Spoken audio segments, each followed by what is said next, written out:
I used to think control was the measure of a man. That discipline was proof of character. I ran a department of 43 people. I sat in meetings where millions moved on my word. My wife texted me grocery lists during board calls. My daughter sent college brochures I never opened, and I convinced myself this was enough. Then she walked into my office on a Tuesday in March, and I realized I'd been half asleep for 20 years. Her name was Emily Cross, and I should have looked away. The building where I work is all glass and steel, 16 floors of reflected sky. You can see yourself everywhere in the elevator doors, the conference room walls, the polished granite by the restrooms.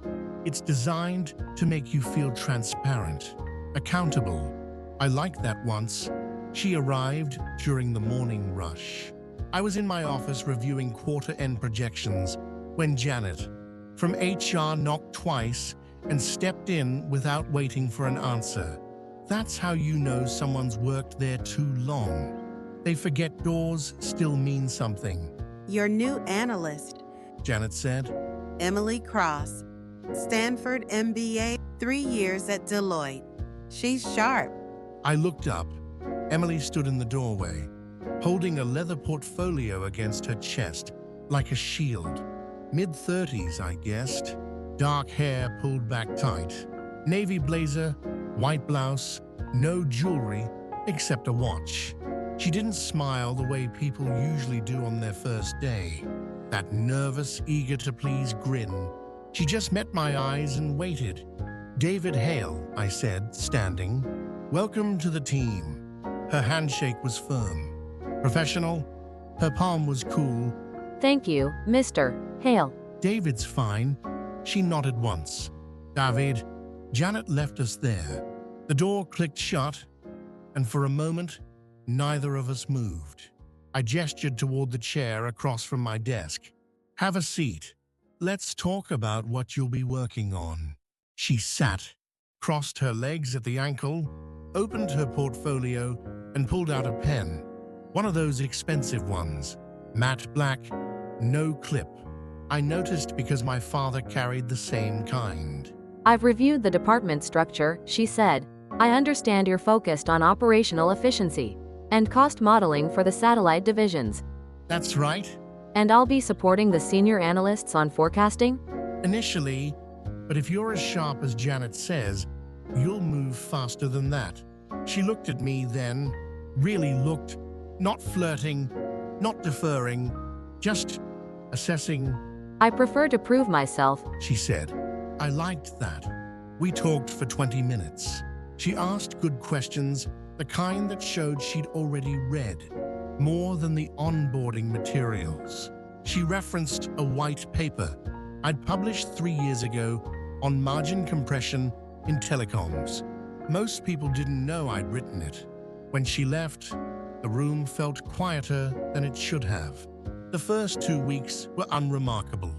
She came in early, left late, sat 3 cubicles down from my office door, visible through the glass wall.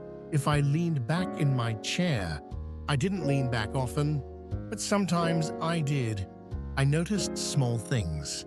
The way she held her coffee cup with both hands when she was thinking. The way she tilted her head slightly to the right during conference calls, like she was listening to something beneath the words. The way she never wore perfume, but always smelled faintly of something clean soap, maybe, or shampoo. She was quiet in meetings, but when she spoke, people listened. One afternoon in early April, I asked her to stay after a team briefing. Everyone else filed out. The door closed. We were alone in the glass room with the city stretched out behind us. Gray buildings, white sky, distance. You're doing good work, I said. Thank you. I mean it. The cost analysis you submitted yesterday that was thorough. Better than thorough.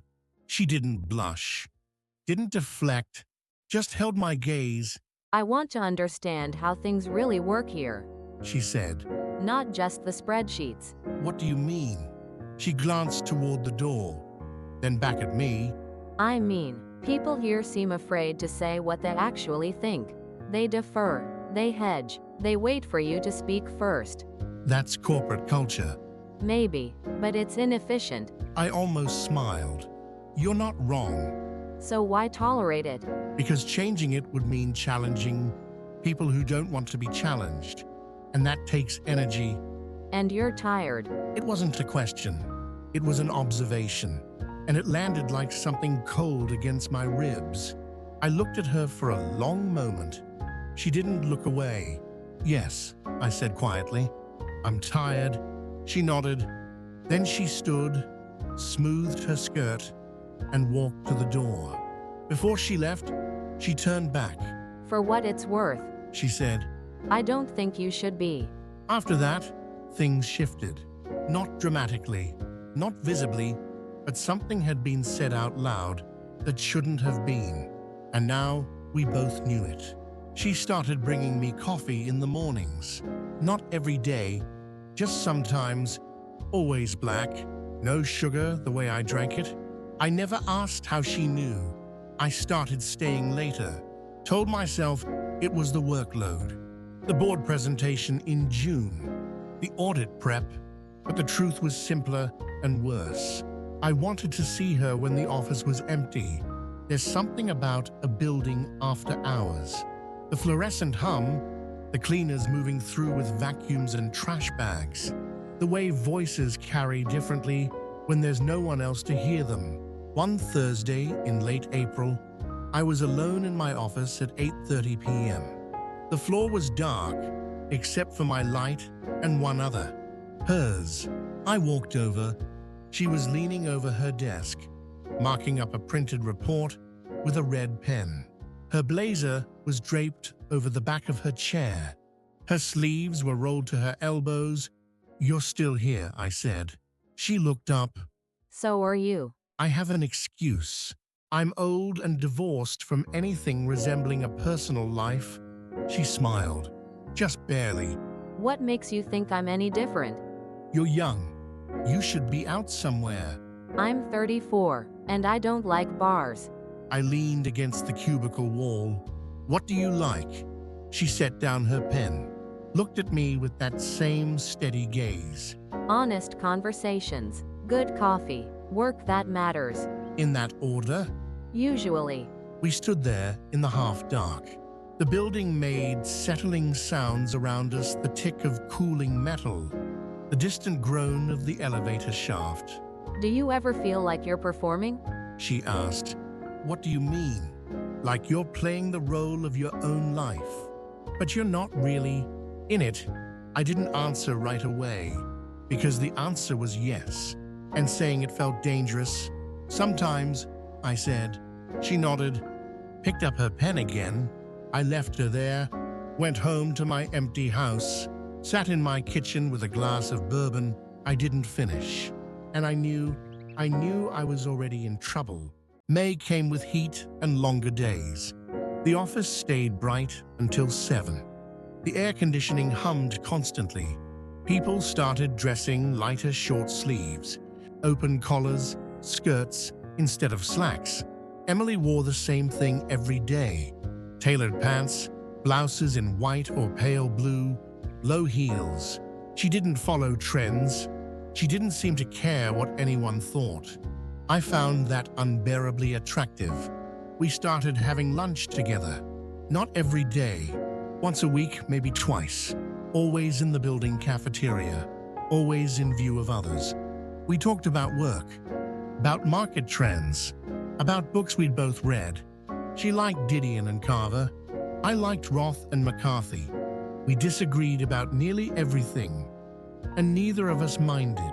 You're a pessimist. She said once, picking at a salad she barely touched. I'm a realist. Same thing usually. And you're what? An optimist? She considered that. Shook her head. No. I just think most people lie to themselves about what they want. And then they're surprised when they're unhappy. And you don't lie to yourself. I try not to. I looked at her across the table. Fluorescent light overhead. The cafeteria noise around us, trays clattering, voices overlapping. "What do you want, Emily?" She met my eyes. Didn't blink. I want to feel like I'm awake. I started finding excuses to work with her directly. Pulled her into strategy meetings she didn't need to attend. Asked her opinion on forecasts I'd already approved.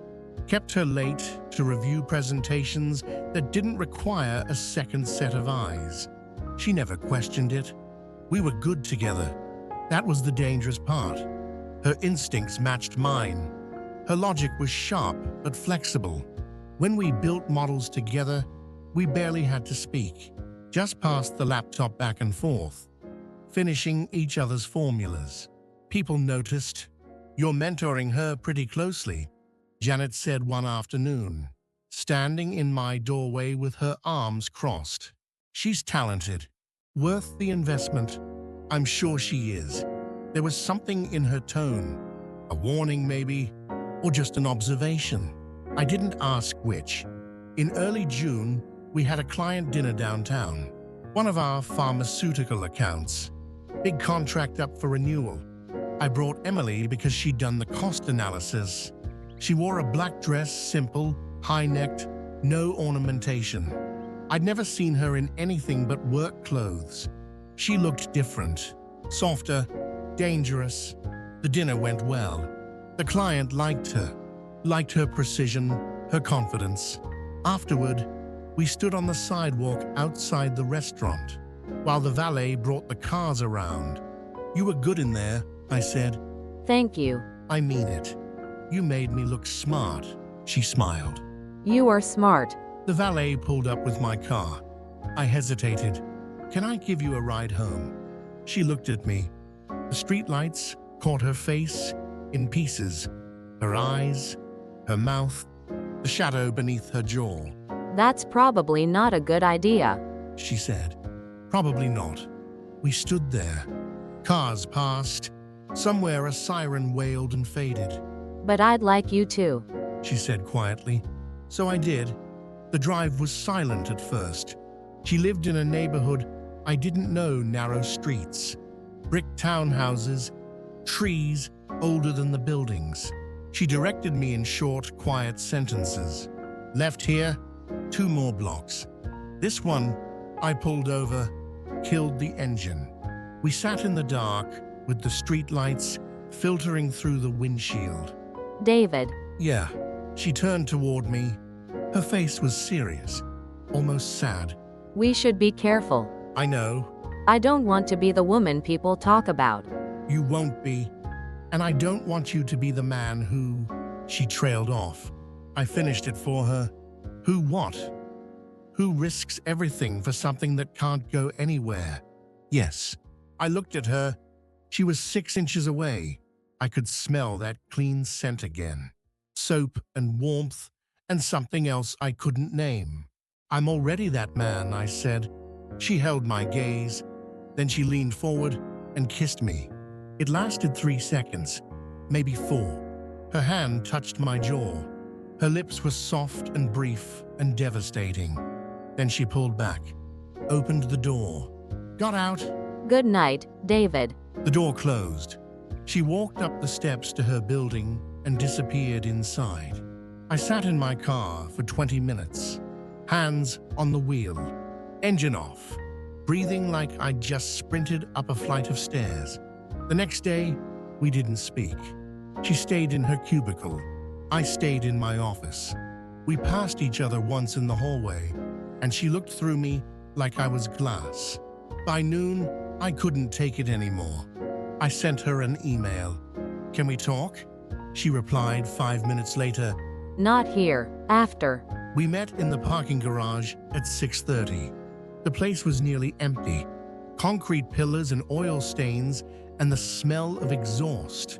She leaned against her car, arms crossed. She looked tired. "I'm sorry," I said. For what? "For putting you in that position." She shook her head. You didn't. I kissed you. "I wanted you to." I know. We stood there in the gray light. Somewhere above us, a door slammed.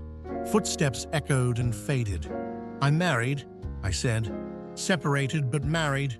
I have a daughter. I have a career I've spent 25 years building. And you? I know all of that, David. Then what are we doing?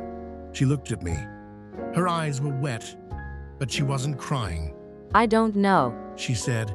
but I can't stop thinking about you. It was the most honest thing anyone had said to me in years. I stepped closer. She didn't move. We can't do this, I said. I know. People will find out. I know. It'll destroy both of us. I know. I reached out, touched her hand. Her fingers closed around mine. Just once, she whispered. Let's just be honest once. So I kissed her. In a parking garage, under fluorescent lights. Like teenagers. Like idiots. And when we finally pulled apart, I knew we'd crossed a line. We couldn't uncross. This doesn't leave here, I said. Okay. We go back to how it was. Okay. But we both knew we were lying. July was brutal. The office felt smaller. The walls felt thinner. Every glance between us seemed to carry weight we couldn't control. We tried to be careful, kept meetings professional, avoided being alone together. But the damage was already done. Not in what we'd done, but in what we felt. And feelings bleed through. The first sign came from Marcus, one of the senior analysts. He stopped me in the break room one morning. Hey, boss. Question. Yeah, he stirred his coffee slowly. Too slowly. You and Emily working on something special? Some skunkworks project? Why do you ask? Just, you two spend a lot of time together. People are curious. People. The word sat between us like a stone. She's talented, I said. I'm making sure she's positioned well for the next promotion cycle. Marcus nodded, smiled a smile that didn't reach his eyes. Sure, that makes sense. He left. I stood there with my coffee turning cold in my hand. I pulled Emily into a conference room that afternoon. We need to cool it, I said. She looked at me. What happened? People are noticing. Noticing what? We haven't done anything. It doesn't matter. They sense something. She leaned back in her chair, crossed her arms. So what do you want me to do? Quit? No. God, no. Just, we need distance. Publicly. Okay. I mean it, Emily. I said okay. But her voice was flat, hurt, and I hated myself for putting it there. The rumor started small. A joke in the break room, a raised eyebrow in the elevator, conversations that stopped when I walked by. Then Janet called me into her office. She didn't sit, just stood by the window with her arms crossed. We need to talk about optics. She said, Optics. Emily Cross, your working relationship with her? I kept my voice level. What about it? David, I'm not stupid, and neither is anyone else on this floor. I'm mentoring a high-potential employee. That's my job. And taking her to client dinners alone? Staying late with her? Emailing her at 9 p.m. about non-urgent projects? My throat went dry. Who's been tracking my emails? No one. But people talk. And when people talk, HR listens. She walked to her desk, sat down, looked at me with something that might have been pity. I like you, David. You're one of the best directors we have. But you're playing with fire. And if this blows up, it won't just be your reputation. It'll be hers. And she doesn't have the years of credibility you do. Nothing has happened. I don't care if it has or hasn't. Perception is reality here. You know that. I stood there, feeling the walls close in. What do you want me to do? Stop. Whatever this is, stop. Reassign her to another manager if you have to, but create distance. Now. I didn't reassign her. I should have, but I didn't. Instead, I did worse. I froze her out, stopped including her in meetings, stopped answering her emails promptly, started routing her work through Marcus. She noticed, Of course she noticed. One evening in late July, she cornered me by the elevator. What are you doing? She asked, protecting us. By humiliating me? Emily, Don't patronize me. I know what you're doing. You're making me invisible, erasing me because you're scared. I'm not scared. I'm being realistic.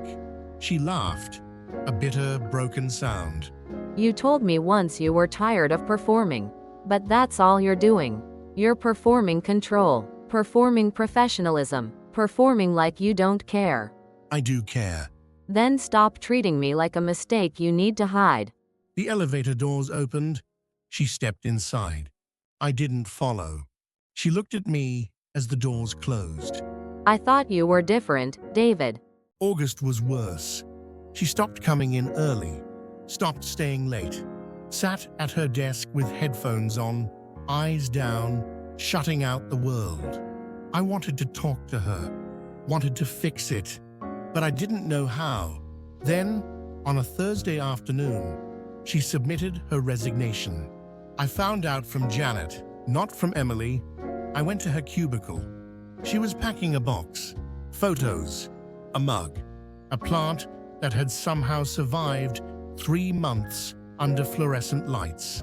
You're leaving. She didn't look up. Yes. Because of me. Because of this. All of it. Emily, please. She finally looked at me. Her eyes were red. She'd been crying. You want to know the worst part? She said quietly. It's not that we couldn't be together. It's that you chose your fear over your honesty. You chose the performance over the truth. And I can't watch you do that anymore. I was trying to protect you. No, you were protecting yourself. She picked up the box, walked past me toward the elevator. I didn't stop her. Her last day was a Friday. She came in, cleared her desk, said goodbye to no one. I watched from my office as she walked to the elevator. She pressed the button, waited. The doors opened. She stepped inside, and I let her go. It's been 6 months. The office is the same. Glass walls, reflected sky, people moving through their routines like water through pipes. I still sit in the same chair, still run the same meetings, still drink my coffee black. But something broke that I can't repair. Janet asked me once if I regretted it. I told her I regretted how it ended. She nodded, didn't ask again. I heard through someone that Emily took a job in Seattle. Different industry, different coast. I hope she's happy. I hope she found what she was looking for. I think about her more than I should. Not in the way people think. Not with fantasy or longing, just memory. The way she tilted her head when she listened. The way she held her coffee cup. The way she looked at me like I could be better than I was. I think about the kiss in the parking garage. About the moment I chose safety over honesty. About the woman who told me I was performing my own life. She was right. I still am. My daughter came home for Thanksgiving. She's 23 now, studying law. She sat across from me at dinner and asked if I was happy. I didn't know how to answer. Happiness isn't something I think about anymore. I think about control, about routine, about making it through the day without feeling too much. But sometimes, late at night, when the house is quiet and the bourbon is gone, I let myself remember what it felt like to be awake, even if only for a moment. Even if it cost everything, I still see her name sometimes, on old reports in the shared drive, on email threads I can't bring myself to delete, in the signature line of documents she drafted months ago. Small reminders of something I almost had, something I almost was. The office is empty now. It's past 9. The cleaners have come and gone. The lights hum overhead. The city glows in the windows like a promise no one keeps. I sit at my desk. I stare at the glass. And I think her name was on every report. And somehow it still is.